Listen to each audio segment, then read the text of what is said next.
A 30-0 run from UConn in the Elite Eight just hit different. Alabama, Purdue, and NC State, they all want their shot. Your Final Four preview starts right now. Locked On Podcast Network presents the 2024 NCAA Bracket Breakdown. Presented by Nissan. I'm Tenitra Batiste, and I'm joined by our co-host of Locked On College Basketball, Andy Patton and Isaac Shade. So excited to be with my guys again. 64 teams have played and gone home in the NCAA tournament, and now only 4 teams remain: UConn, Alabama, NC State, and Purdue. It's time to break down the Final Four presented by Nissan.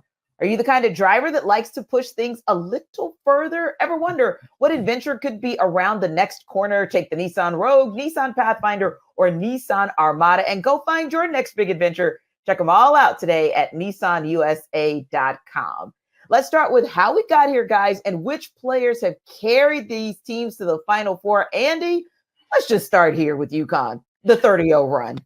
Yeah, what an incredible performance we have seen from Danny Hurley's team, not only in this tournament, but in last tournament as well. I mean, I think when all is said and done, even depending on how this shakes out for them, if they don't win the championship, or of course, if they do, we have to look back at this 2-year stretch of NCAA tournament games for Hurley and UConn as one of the most dominant of all time. They have not had a single game be determined by less than 13 points in the last 2 NCAA tournaments. They have been in the lead in every game they have played in this tournament by at least 30 points. They didn't win them all by 30, but at one point in every game they have played in this tournament, they had a 30-point lead. They took the number 2 offense in the country at Illinois and, like you said, 30-0 run, just completely put them in a blender for a 50-minute period of time where they didn't score a single point in that game. This team is so deep and so balanced. They are the number 1 offense in the country. They are the number 6, I believe, defense in the country.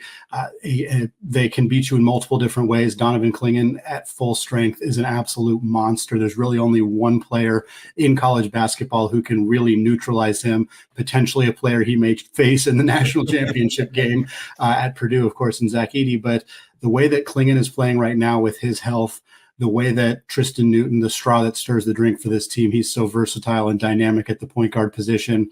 Alex Caravan and Cam Spencer can both be guys who can drop 25 on you any given night.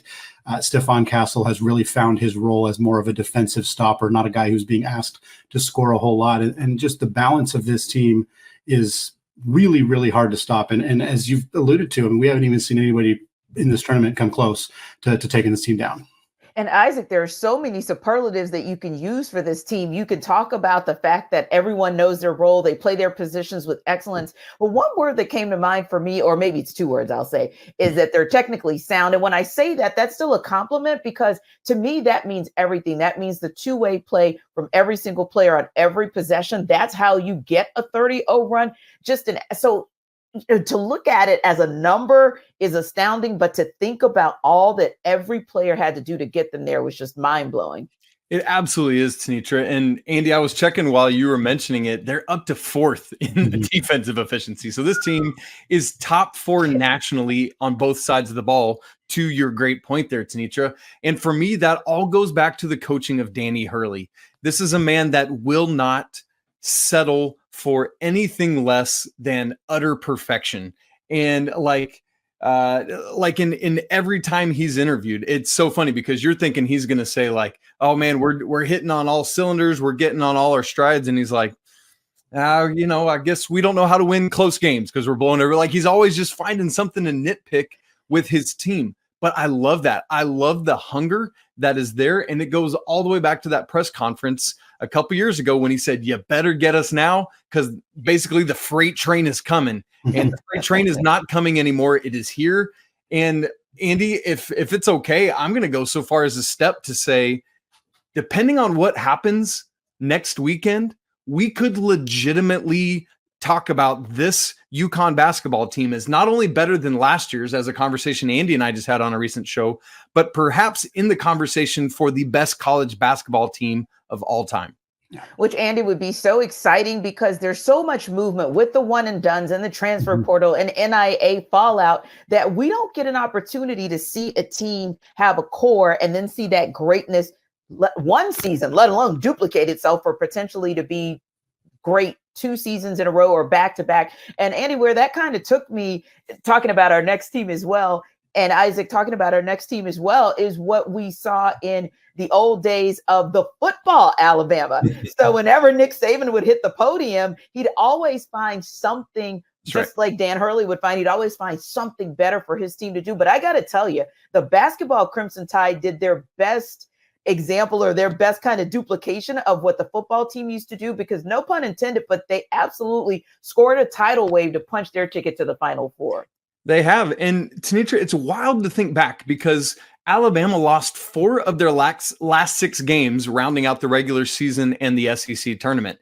And yet here they are on this run, knocking off Charleston, Grand Canyon, North Carolina, and then a surprising Clemson team in the Elite 8 on Saturday. And when you look at where this is coming from, Tanitra, we've got to start nowhere else than Mark Sears, who has absolutely put this team on his back and shoulders and anywhere else he could find space for them and said, come on, boys, I got space for all of you.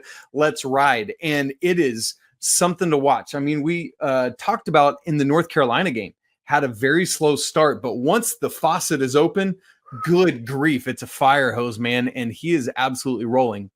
But what Alabama can do is just overwhelm you. It does, as you just said, come like in a tidal wave. Once the floodgates open, you might as well just move and let it go right on by, because whether it was an X factor like Grant Nelson, who had done nothing in the NCAA tournament, blowing up against North Carolina, or freshman Jaron Stevenson, who had the game of his freshman career in the Elite 8 to help punch the ticket to the Final Four. Like, I don't think Alabama moves on without that contribution from him. So it's coming from so many different people. And oh, by the way, they've done it the last 2 games without perhaps their best shooter, with all due respect to Mark Sears, and Latrell Reitzel. And indeed. And Andy, when we talk about the NCAA tournament, we love stories like Cinderella stories and redemption tours. And obviously the Purdue story has been one of a redemption tour, if you will. But I'll tell you, after Zach Edey's comments on yesterday, where he basically said, hey, you over there, coach of that other team, you overlooked me too. It's like, I'm starting to kind of I like his edge, if you will. And I like what Purdue is bringing to the table, saying, hey, we know how great these other 3 teams are. They're heading into the Final Four, but you better not count these Boilermakers out. Yeah, and I think that's kind of the attitude that Matt Painter wants to really kind of paint, for lack of a better word, with his team. He recruits a lot of underdogs. He recruits a lot of guys who weren't top 100 or top 75 or even top 150 guys in their recruiting class. And the development, the player development at Purdue has been fantastic. It's easy to see the growth of guys like Braden Smith and Fletcher Lawyer from year 1 to year 2, how much better those guys have gotten. Of course, Zach Edey, the growth of him from his freshman year, where he was a bit player, to who he is now, is almost certainly back-to-back National Player of the Year. These guys were overlooked in high school, and Matt Painter found them a home and convinced them to, how to play together and how to build a team and have that chip on their shoulder. And they didn't need any extra motivation coming into this tournament because of what happened last year, but they have absolutely rolled through everybody. And you can tell they're not letting their foot off the brakes at all. They have no intention of easing up or, they're putting their best foot forward for every minute of every game, because this team has no intentions of losing early in this tournament. They already are in a spot where I think they can feel pretty comfortable about exercising the demons from last year's loss to a 16 seed. But the only other team to ever lose to a 16 seed, Virginia, they won the whole thing. And you can bet that every single player on Purdue is aware of that fact and aware that they have an opportunity to do the same thing that Virginia did in 2019 and bring a trophy to Purdue. Indeed. And it's one of those things where, you get excited about it, Isaac, because, hey, who wouldn't be? And I understand Zach Edey's motivation and looking at Rick Barnes and constantly saying, yeah, that guy, there's another one who doubted me. There's another one who doubted me. And that's the kind of motivation that you kind of need, or you're used to hearing from these elite athletes, knowing that that's what kind of pushes them to the next level. And then they bring other guys along with them. It absolutely is. And I'm right with you, Tanitra. I hadn't really heard that edge from Andy until post game on Sunday. Andy, am I tracking correctly with that? Like, I don't remember ever hearing it. Do you? No, that was kind of the first time I think he's really stepped out and said something like that. And I think maybe he felt like it was the right time to be able to express that because they've gotten to this point in the tournament. Yeah. I was all about it, man. Bring that noise more often. Andy and I have talked a lot about Lance Jones, the Southern Illinois transfer, who's come in and added a level of athleticism. And that was one of the potential issues on Sunday against Tennessee was their shortened backcourt, which didn't match up well with this, kind of expected runner-up in the National Player of the Year, Dalton Connect.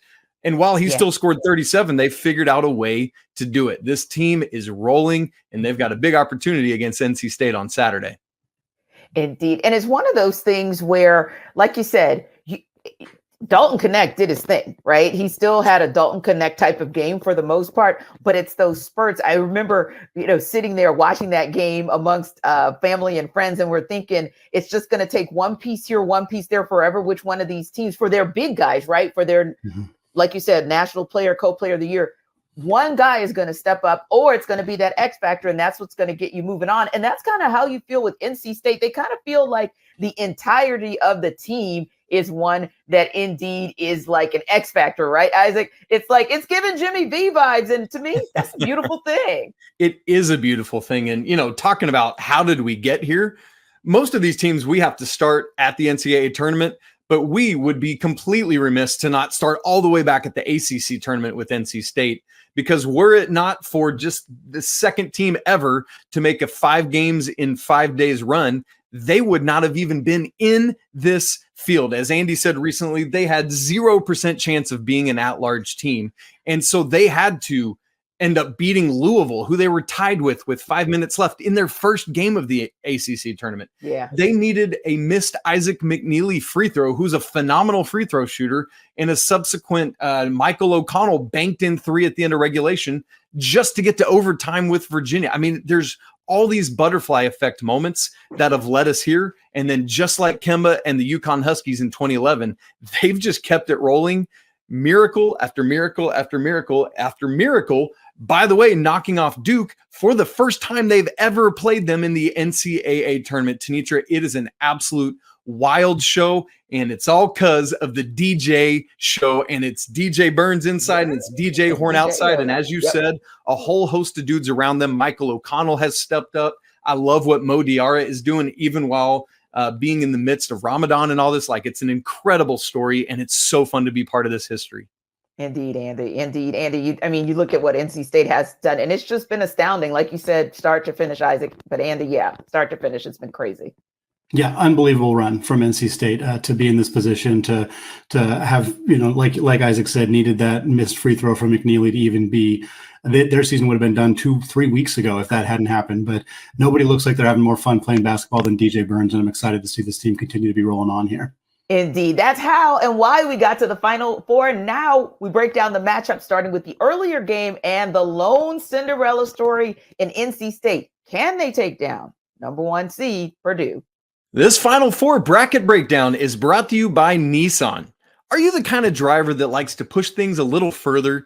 Do you ever wonder what adventure could be waiting just around the next corner? Well, our friends at Nissan have a lineup of SUVs with the capabilities to take your adventure to the next level. How about the 2024 Nissan Rogue? It's perfect for city drives and great escapes. It's got class exclusive Google built-in, which is always updating assistant to call on for almost anything. Gone are the days of connecting your phone, because Google Assistant, Google Maps, and the Google Play Store are built right into the 12.3-inch HD touchscreen infotainment system. The 2024 Rogue is the perfect mid-size crossover for your next adventure. Or how about the Nissan Pathfinder? That's the one that my family, the Shade Brigade, would choose every time. It's got room for up to 8, an expansive cargo capacity, and advanced available 4x4 capability. With 284 horsepower and up to 6,000 pounds towing capacity, when adventure calls, the Pathfinder is right there to answer. So why don't you go take the Nissan Rogue, Pathfinder, or Armada and go find your next big adventure? Shop NissanUSA.com.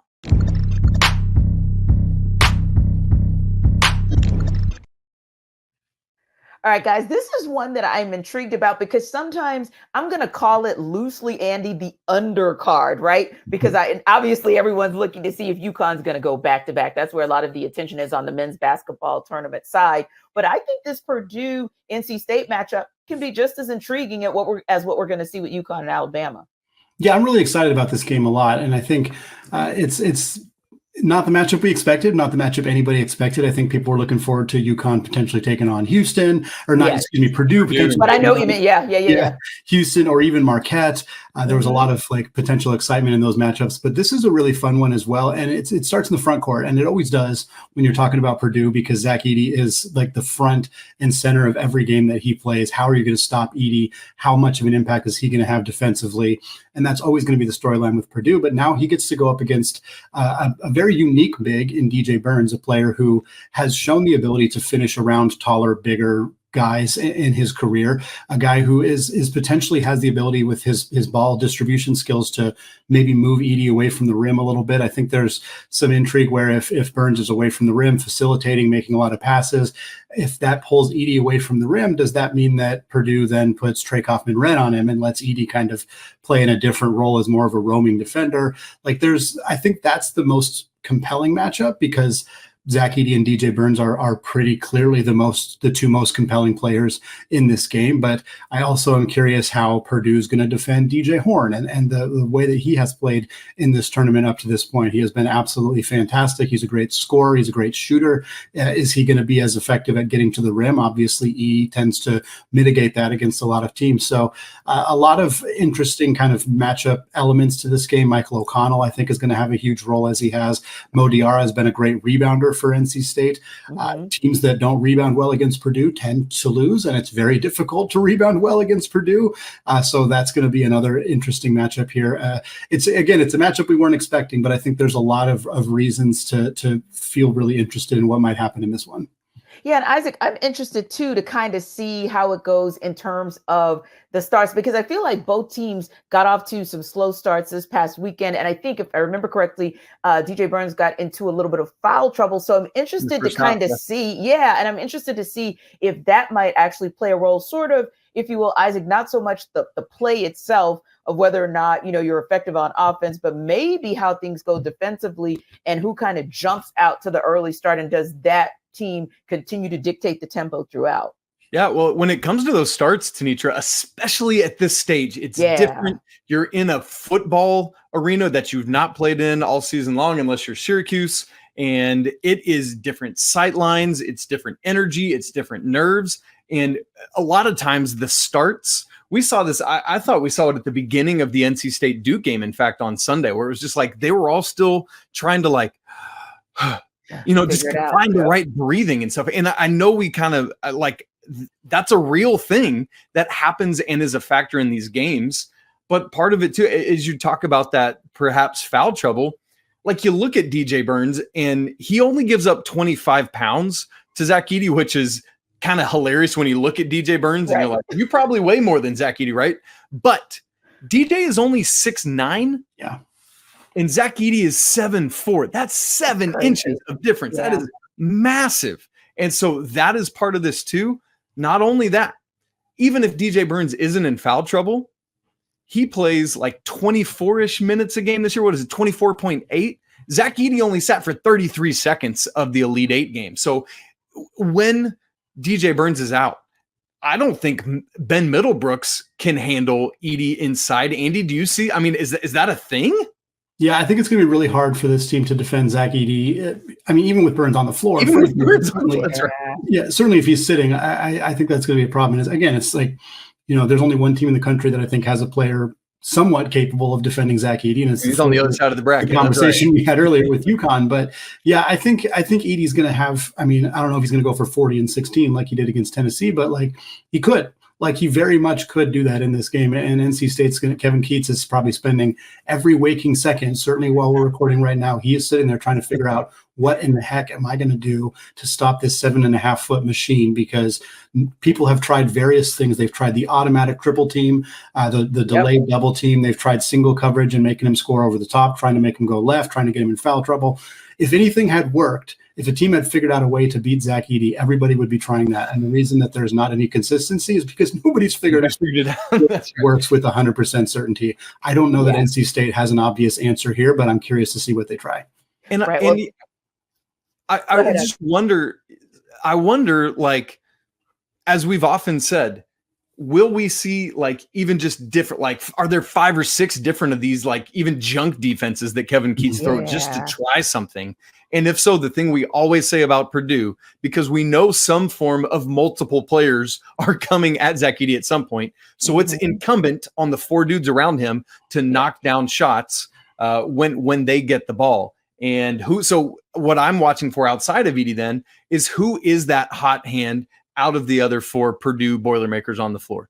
Yeah. Well, you know what? I take a look at their old schedule because I said, hey, 4 teams figured it out somehow in some way. And it looks like to me, nobody's figured it out since Saturday, March 9th. So you might want to go back and look at that film or that tape against Pitt, and maybe that'll inform you of maybe what NC State can figure out what to do before this coming weekend. So now that we have an idea on how Andy and Isaac think NC State versus Purdue will go, time to see if Alabama can do what no other team in this tournament has done, and that is not get blown out by the defending champion UConn Huskies.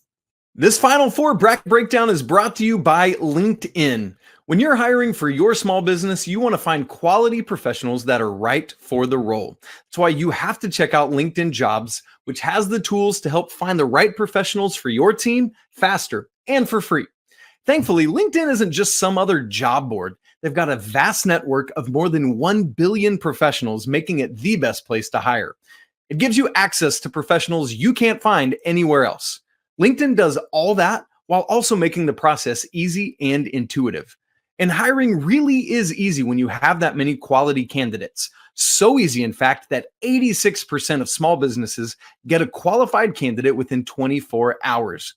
LinkedIn knows that small businesses are wearing so many hats and just might not have the time or resources to hire. So they're constantly finding ways to make the process easier for you. For example, they just launched this feature that helps you write job descriptions. I love that. I hate writing job descriptions and I'm not good at it. LinkedIn helps me do it, and it's so great. So post your job for free right now at linkedin.com/lockedoncollege. Once again, that's linkedin.com/lockedoncollege to post your job for free. Terms and conditions apply.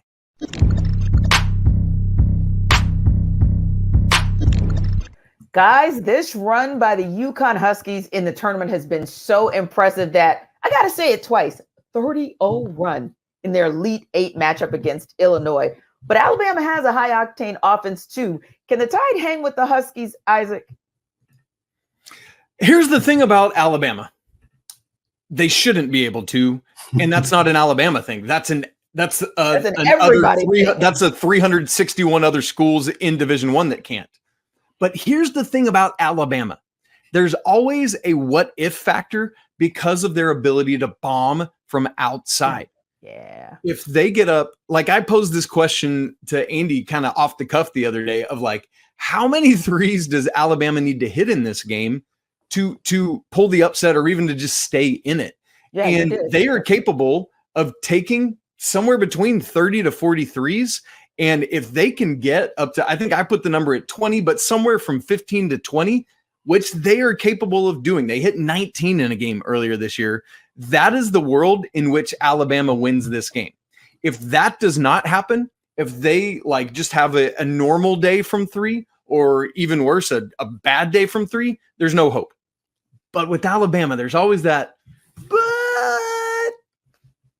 Yeah, because Andy, I can recall us talking about this ahead of their game against Carolina and basically saying, hey, they're going to shoot lights out, right? But their defense, on the other hand, can be a little bit leaky. And this was one of those games where Carolina kind of sputtered just enough until Alabama's 3-point shot started hitting in that second half. And then that was kind of all she wrote.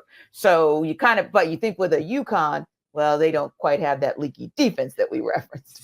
Who on Alabama is going to stop Donovan Clingan? Like, I think you could have made the same argument ahead of the Armando Bacot game for North Carolina. And certainly that Carolina didn't do enough to win that game, even though Alabama's defense wasn't great. But I just don't see an avenue for Alabama defensively to be able to slow down Klingon in the block. I think Hurley and UConn are just going to go, they're just going to feed him constantly like they did in the Illinois game. I think he had 7 of their first 8 points, something like that. He they established him right away. I think they're going to do that again, try to potentially get guys like Pringle or Nelson or whoever they throw on Klingon in a one-on-one matchup, try to get those guys in foul trouble, and hopefully be able to build up the kind of lead where if Alabama does go on a 3-point shooting barrage, because I don't think Alabama can win this game by shooting well from 3 in the second half, which is what they've kind of done up to this point. Yeah. This tournament is have a really good second half, be not necessarily as good in the first half. Maybe they're adjusting to the defense and what they're facing. I don't think that works against UConn. So if this team comes out and they shoot threes immediately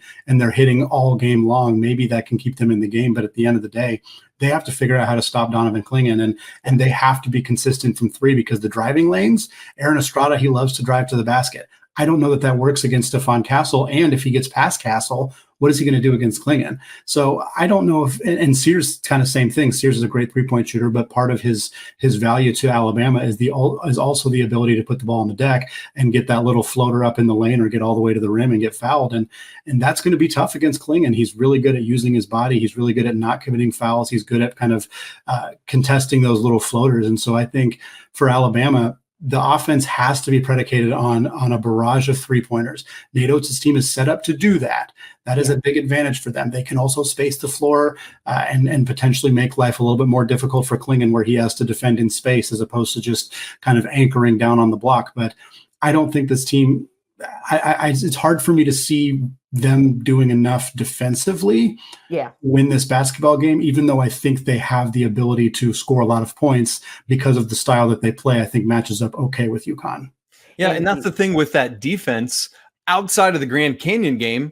Like, they've been winning and the defense in moments looks better, but they've still, in the other 3 games, given up 96, 87, and 82 points. That will not work against this UConn team whose defense is otherworldly elite as well. Because, like, I'm looking at this, and Andy, if I'm Danny Hurley, I'm very seriously considering putting Steph Castle on Mark Sears and saying, good luck, make somebody else beat me that's not Mark Sears. And I know they've got other guys that can do it, but he's the one that I would have the most concern about if I'm Danny Hurley. So, and I know Steph Castle's a freshman, but this dude is next level as a defender and an athlete. And so I'm really, really curious to see, once that ball is tipped on Saturday, how do these dudes match up? That's going to be a critical thing to watch in this game. So it sounds like, Isaac, we're looking at a potential championship game next Monday between UConn and Purdue. What's Purdue's path to cutting down the nets? Well, what I like is, 3 of these 4 teams we've talked about, Purdue, NC State, and UConn, have a dominant big that we're looking at that is probably the key player in each of those games. For Purdue, let me go to the NC State side of that, actually. While I love what they're doing, and while I love DJ Burns and his happy-go-lucky, isn't this so fun moment that we're having, which we're all living in now? Yeah. There's a way in which I just think Zach Edey's just going to overwhelm him. He's got the height and the weight on him, and at some point, it's got to fall apart. But look, as soon as I say that, NC State's going to shock us all again. So why am I even predicting that? But legitimately, you just ride the National Player of the Year in this thing.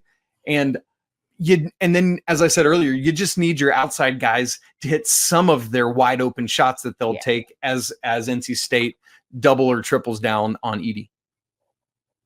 Yeah, and Andy, I kind of see similarly to Isaac, but what do you think might be a path for Purdue to be able to hoist that championship banner and say, hey, we've got one?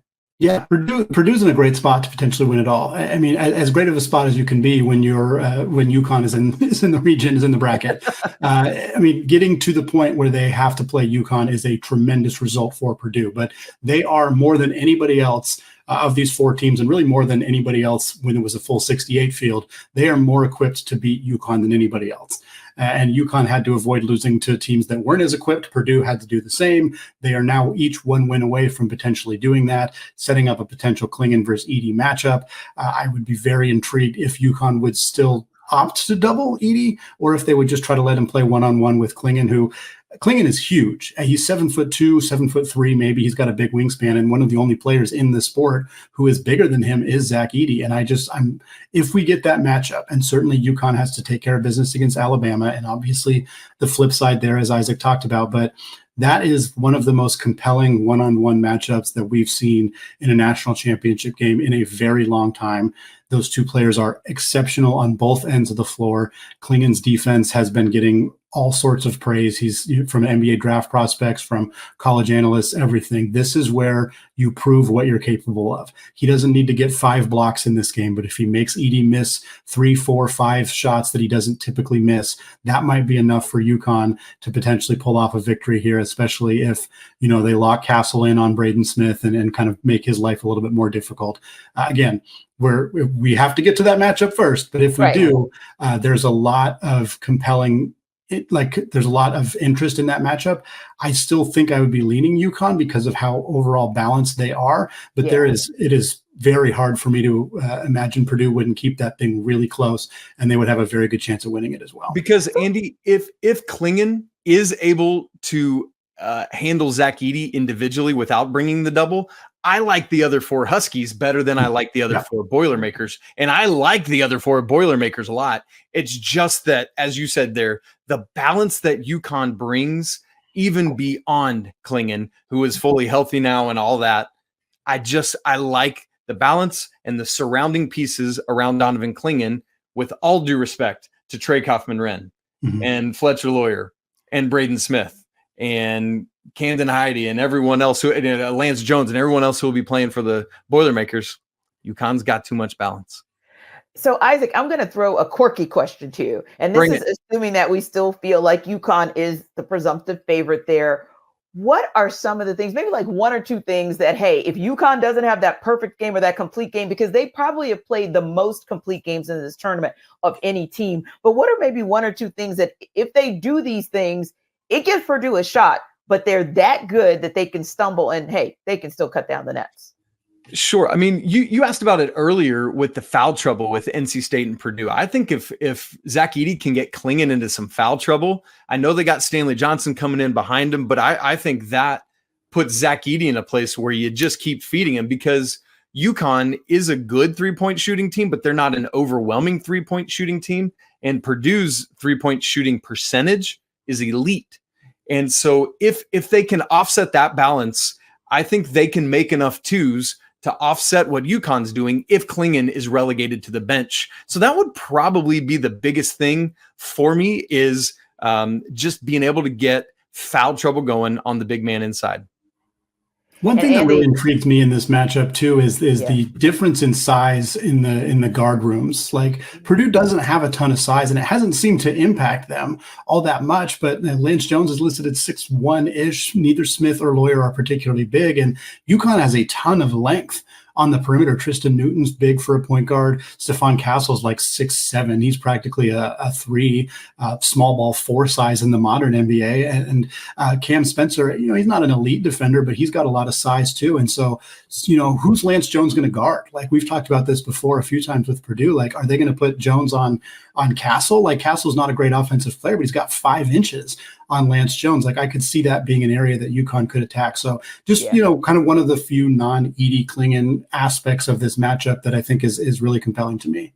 Yeah, I think that's a great call that both of you guys make, because it's always interesting when a team is so kind of head and shoulders above the rest. Like, do they have 1 or 2 areas that you can exploit that maybe one of 2 things happens? Either you get the upset, or we get to have this conversation of, despite these obstacles that happen to them, they still won it all. They still got to cut down the net. So one final thought before we wrap up, because we got to hear it from you guys. Isaac, you got to tell us who you're picking to cut down the nets at the end of the night next Monday. Andy, and who you got as well.